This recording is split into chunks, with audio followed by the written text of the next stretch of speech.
সাহাবীরা ইতস্ত করতেছেন, দেখুন ইফতারের সময় নেই। রাসূলুল্লাহ আগে হুজুর খেলেন, পানি খেয়ে রোজা ভেঙে ফেললেন। রাসূলুল্লাহ যখন রোজা ভাঙলেন, সাহাবীরা রোজা ভেঙে ফেললেন। এখন ছিলেন তো ফরজ রোজায়, রাসূলুল্লাহ ফরজ রোজা ভেঙে ফেললেন কেন? মদিনার ইসলামকে হেফাজত করার জন্য। মদিনায় ছোট্ট একটি ইসলামী রাষ্ট্র প্রতিষ্ঠিত হয়েছে, মক্কায় রাসূলকে থাকতে দেয় নাই। রাসূলুল্লাহ মদিনায় এসে একটা ছোট্ট ইসলামী রাষ্ট্র প্রতিষ্ঠিত করেছে।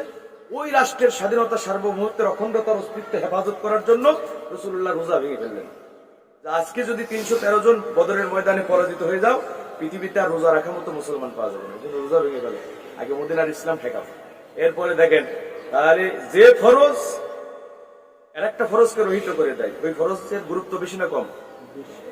স্টেশনে লোকাল ট্রেন আছে, এখন ইন্টারসিটি ট্রেন যদি আসে, কোন ট্রেনটা আগে ছাড়বে?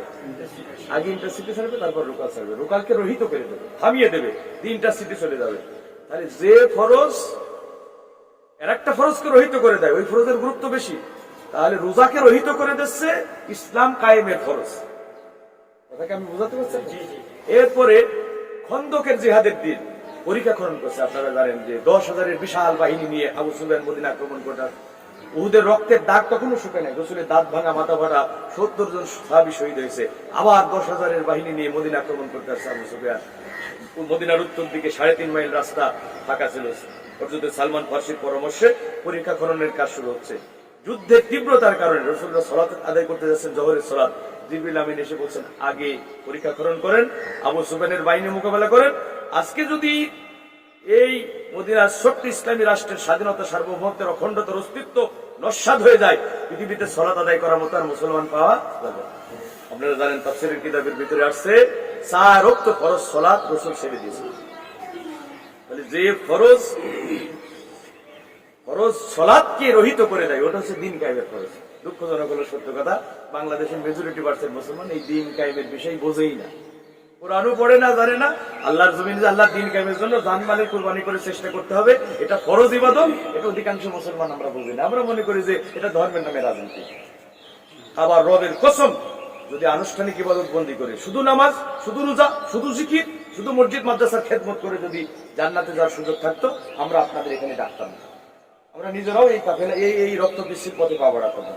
আমরা কোরআন হাদিস পড়ে বুঝেছি যে ভূখণ্ডে কোরআনের সমাজ কায়েম নাই, কোরআন বিজয়ী নাই, সেখানে কোরআনকে বিজয়ী করার জন্য জানমালের কুরবানি করে চেষ্টা করা এটা বড় ফরজ। এই ফরজ কাজের চেতনা যাদের অন্তরে থাকবে না, তারা মুনাফিকের মতো। রাসূলুল্লাহ বলেন, মান মাতা ওয়া লাম ইয়াগযু ওয়া লাম ইউহাদ্দিস বিহি নাফসুহু মাতা আলা শুবাতিন মিনান নিফাক। যে ব্যক্তি মরে গেল অথচ না দ্বীন কায়েমের জন্য চেষ্টা করলো, চেতনাও তার অন্তরে জাগ্রত হলো না, তার মরণ হবে মুনাফিকের মরণ। যেহেতু আমাদের দায়িত্বশীল ভাই এখানে আছেন, আমি আর কথা বলবো না। আমি যেহেতু এই ইউনিটে আমার দায়িত্ব আছে, আপনাদেরকে যদি এভাবে আমরা ডাকি বিভিন্ন সময় কোরআন হাদিসের কথা শোনানোর জন্য, আপনারা আসবেন ইনশাআল্লাহ। আমি আর কথা বাড়াচ্ছি না। আমরা যেন রমজান মাসে কোরআন নাজিল হয়েছে, সেই কোরআন বুঝে জেনে নিজের জীবন পরিচালনা করতে পারি, নিজের ছোট্ট পরিবারগুলো যেন কোরআনের আলোকে পরিচালনা করতে পারি, সমাজে এবং রাষ্ট্রে যেন কোরআনকে বিজয়ী করার কাজে আমরা সম্পৃক্ত হতে পারি। আল্লাহ পাক রব্বুল আমিন জামাত ইসলামীর এই পতাকা তলে আমাদের সবাইকে কবুল করেন, আমরা বলছি আমিন। আশাবাদ ব্যক্ত করে আমার কথা শেষ করছি। এখন আমাদের মাঝে সংক্ষিপ্ত কথা পেশ করছেন আমাদের ওয়ার্ডের সম্মানিত সেক্রেটারি, আমাদের প্রিয় দায়িত্বশীল বিশিষ্ট শিক্ষাবিদ, আমাদের ভাই আলতাফ।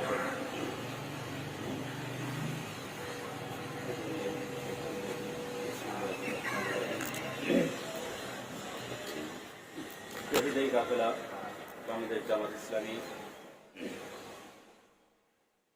যশোর শহরে 5 নম্বর ওয়ার্ডের ইসমাইল কলোনির ইউনিটের সারগোডনের ইউনিটের কর্তৃক আয়োজিত আজকের এই ইফতার মাহফিলে উপস্থিত আছেন আমাদের শহরের সম্মানিত সেক্রেটারি ভাই ইমরান হুসাইন এবং আরও আমাদের ইউনিটের সম্মানিত দায়িত্বশীল লাল ভাই এবং আমার সামনে উপস্থিত দিনদার মুত্তাকি ভাইরা, সবাই কেমন আছেন? আলহামদুলিল্লাহ। সর্বপ্রথম সেই শুকরিয়া আদায় করছি মহান রব্বুল আলামিনের দরবারে। তারপর আমাদের প্রিয় নবী হযরত মুহাম্মদ সাল্লাল্লাহু আলাইহি ওয়াসাল্লাম থেকে শুরু করে আজ পর্যন্ত যত মানুষ, যত মুমিন ইসলামী আন্দোলন এবং ইসলামী হুকুমত কায়েমের জন্য শহীদ হয়েছেন, বিশেষ করে 2024-এর এই বিপ্লবে যেখানে আমরা প্রত্যক্ষ পরোক্ষভাবে এই আন্দোলনের সাথে আমরা নিজেও সম্পৃক্ত ছিলাম। এই আন্দোলনে যারা শহীদ হয়েছেন, ক্ষতিগ্রস্ত হয়েছেন এবং বাংলাদেশ ইসলামী ছাত্র শিবির জামাত ইসলামের যত ভাই শাহাদাত বরণ করেছেন, সকলের শাহাদাতের জন্য মাগফিরাত কামনা করে দু একটা কথা বলছি। যে আমরা জানি যে রমজান আমাদের রোজা আমাদের জন্য ফরজ করা হয়েছে। আমার লাল ভাই খুব চমৎকারভাবে বলেছেন যে আসলে আমরা রোজাকে, নামাজকে, জিকিরকে যতটা গুরুত্ব দেয়, আমরা ইসলামী আইন বা যা প্রতিষ্ঠা করতে হবে, হুকুমত দিন প্রতিষ্ঠা করতে হবে, এই সম্পর্কে আসলে আমাদের ধারণা বা জ্ঞান খুবই কম। এর একটাই কারণ যে আমাদের লাল ভাই যেমন সে চমৎকারভাবে কোরআন হাদিস দিয়ে আলোচনা করলো, এরকম যদি আমাদের প্রত্যেকটা যারা আলেম ওলামা আছেন, মসজিদের ইমাম খতিব আছেন, এনারা যদি যে ইসলামী জীবন বিধান প্রতিষ্ঠা করতে হবে এই আলোকে যদি কিছুটাও তারা আলোচনা করত আর আমার এই মুমিন ভাইদের সামনে উপস্থাপন করত, তাহলে তারা প্রকৃত দিনটা বুঝতে পারত। আপনারা দেখবেন লক্ষ্য করে যে প্রতিটা প্রায় মসজিদে অনেকে লেখা থাকে যে মসজিদে কোনো দুনিয়াবি আলোচনা বন্ধ। হোয়াট ইজ দুনিয়াবি আলোচনা? বেশি দূরে মক্কা শরীফে যাওয়া লাগবে না। আপনি বাগেরহাটে 60 মসজিদ খান জাহানালি তৈরি করেছিলেন কি জন্য? এবং সেই মসজিদকে শুধু সেই ইবাদতবন্দিগের মাধ্যম হিসেবে তৈরি করি নাই, সেই মসজিদ ছিল তার কোর্ট, বিচারালয়। আপনারা একবার একটু চিন্তা করে দেখেন, যদি এলাকা ভিত্তিক কোনো শারীরিক বৈঠক, কোনো সমস্যার সমাধান যদি মসজিদে বসে করা হয়, তাহলে কিন্তু ওই ব্যক্তি যে অপরাধী, তার হৃদয়ে ন্যূনতম একটা ভয় জাগ্রত হবে। সে কিন্তু মিথ্যার আশ্রয় নেওয়ার মতো মন মানসিকতা তৈরি হবে না। এবং যে ব্যক্তি সাক্ষ্য দেবে তারও হৃদয় প্রকম্পিত হবে যে আমি আল্লাহর ঘরে বসে কিভাবে আমি মিথ্যা সাক্ষ্য দেবো, মিথ্যা কথা বলবো, তাই না? এই আমাদের যে এই দুনিয়াবি কথা আলোচনা, আসলে আমাদের এই ইমাম সাহেব বা আমাদের খতিব বা আমাদের আলেম ওলামারা তাদের দিন বলতে শুধু বোঝানো হয়েছে যে নামাজ, রোজা, হজ, যাকাত আর হলো ইবাদত, ওই জিকির করলেই হয়ে যাবে। কিন্তু আমার ভাই বললো যে চমৎকার কথা, যে মুহাম্মদ সাল্লাল্লাহু আলাইহি ওয়াসাল্লাম কি করেছেন, যে এই দিন প্রতিষ্ঠা করার জন্য, ইসলামকে বিজয়ী করার জন্য যে পবিত্র যে এই রোজা ফরজ, সেই রোজাও সময়ের আগে ভেঙে ফেলাইছে, নামাজও পড়েনি। এখন মহানবী সাল্লাল্লাহু আলাইহি ওয়াসাল্লাম যখন এই কাজ করেছেন, এই কি তার নিজের ইচ্ছাই করেছেন? কখনোই না। তিনি এই কাজ করেছেন কি জন্য? আল্লাহর আদেশ প্রাপ্ত হয়ে।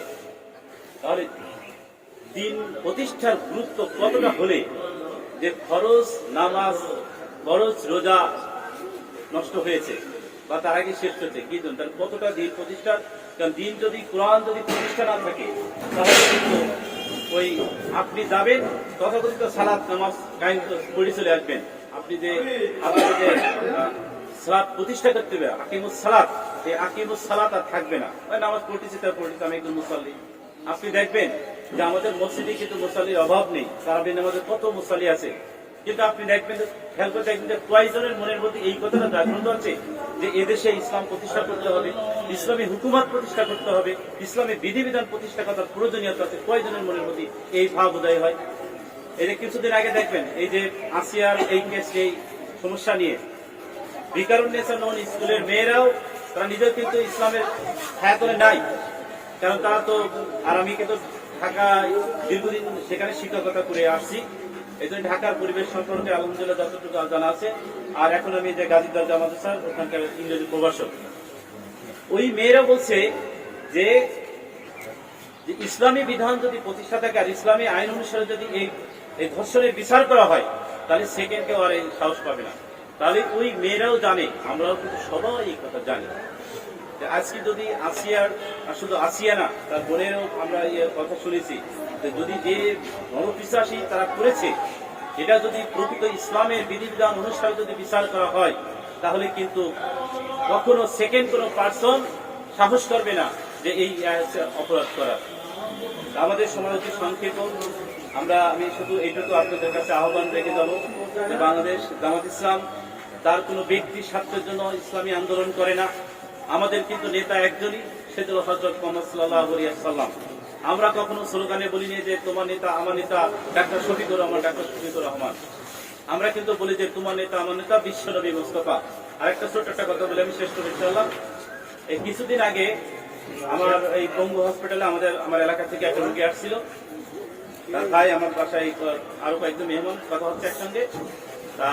তারা মূলত যুবলীগ করে, এটা আমি জানি, বা একটা এক পথে বলছে যে আমি তাদেরকে বলছি যে এই নামাজ রোজা এই সম্পর্কে ইসলামী দাওয়াত দিছি, দিয়ে তারপরে এখন আমাদের ছেলের মা সে কাছে তার ভাইয়ের বন্ধু, তো এই জন্য সে ফ্রিলি হিসেবে ভাই হিসেবে সে বলছে যে ভাই ওইসব বাদ দাও, এখন সবাই তোমরা এই আমাদের জামাত ইসলামের সাথে সম্পৃক্ত হও, জামাত ইসলামের ইসলামী আন্দোলনের সাথে সম্পৃক্ত হও, ইহকাল পরকাল দুটোই তোমরা সফল হবে।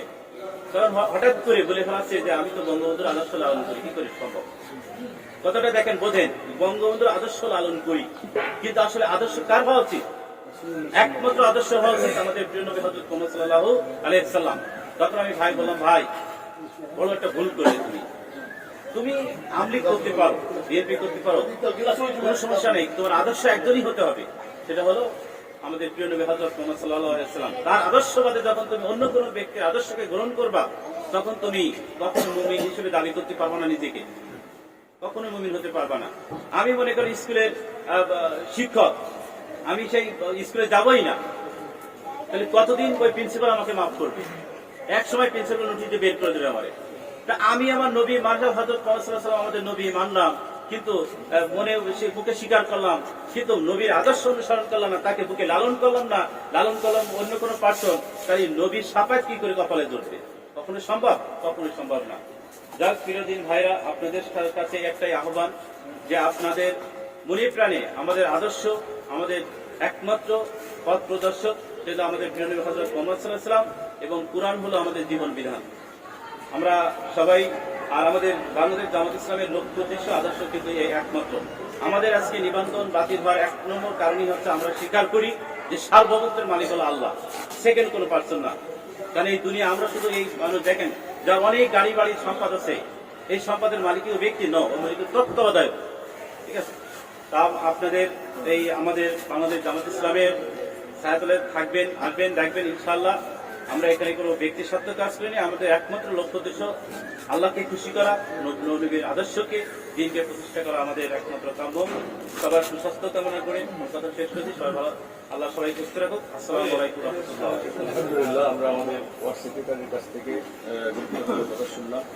আমাদের মাঝে উপস্থিত হয়েছেন বাংলাদেশ জামাত ইসলামের যশোর শহর শাখার সংগ্রামী সেক্রেটারি, উম্মুলপুরা ক্যাডেট মাদ্রাসার সম্মানিত পরিচালক, বিশিষ্ট শিক্ষাবিদ, সাবেক ছাত্র নেতা আমাদের প্রিয় ভাই ইমরান হুসাইন। এখন আপনাদের সম্মুখে আলোচনা করছেন জামাত ইসলামী বাংলাদেশের যশোর শহরের সম্মানিত সেক্রেটারি প্রিয় ভাই ইমরান হুসাইন।